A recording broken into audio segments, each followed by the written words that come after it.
Hello guys, magandang araw. Welcome to Yan naman mo sa channel. Samahan po ako maglinis nitong aming solar panel. Tingnan nyo po kung gaano kadumi po yan. Yan po yung nakakabawas din sa kanyang kakayanan. Sa halip na madami kang ma-harvest na power. Pag ganito po kadumi, ito tingnan nyo po. Pag ganito kadumi, makabawas yan. At makapakita ko lang po sa inyo mga kaibigan, kung nakikita nyo po yun, yung doon sa isang bahay na yun, yung solar panel na yan, yan, tatapos lang po namin yan i-install kanina. So ngayon po yung nagpapahipahinga kami ni Mrs. ay naisipan kong, hindi naman po kasama si Mrs. kanina mag-install pala, nagpapahipahinga sabi ko samahan ako magdilinis ito, tsaka mag-vlog na rin. Kahit ako po sa inyo na kailangan din po kahit paminsan-minsan linisin po natin yung solar panel kasi ganyan po yung nangyayari, lalo kung hindi masyadong tagilid yung roof nyo. Titining po talaga yung dumi dito sa part na to. Yung amin kasi halos konti lang yung pagkaka-slant ng aming roof, kaya tumitining yung dumi. So kailangan bawasan din naman natin, at yan naman po yung napapakinabangan natin na linisin naman natin tapos yun naman po yung tubig lang, okay na. Pagka yung mga part na medyo matigas-tigas na yan, okay lang yung brushin mo na konti. Okay, linisin na. Maglilinis na tayo.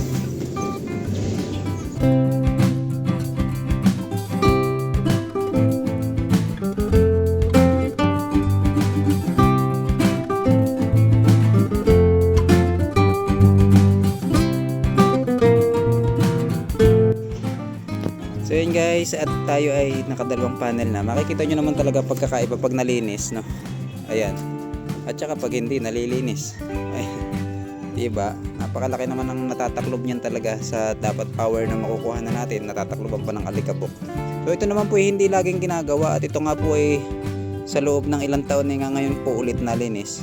Sayang, kung hahayaan lang din natin kung kaya naman linisin, linisin natin.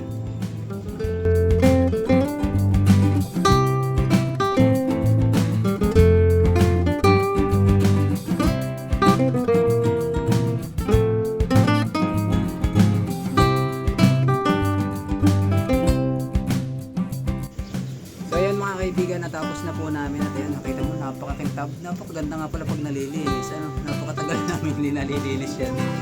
So ayan, maganda na at makaka-harvest na siya ng maganda bukas. Ngayon po kasi hapon na, ayan, palubog na ang araw, dito po kasi ang kanluran at yun po ang ating sinetapan, yung isang yun kanina, at ngayon ay nakaka-harvest na rin siya ng solar at nakaka-free energy na po siya. So ayan, hanggang dito lang. Sana nakatulong na ang video. Pagka po meron po kayong solar set, pag may time po kayo, pwede nyo po linisin din yung inyong solar panel para malinis naman. Pero hindi naman po yun lagi. Napakadalang po niyan mangyayari pag sinisipag lang po kami. Hanggang dito na lang. Please don't forget to like and subscribe. Bye bye.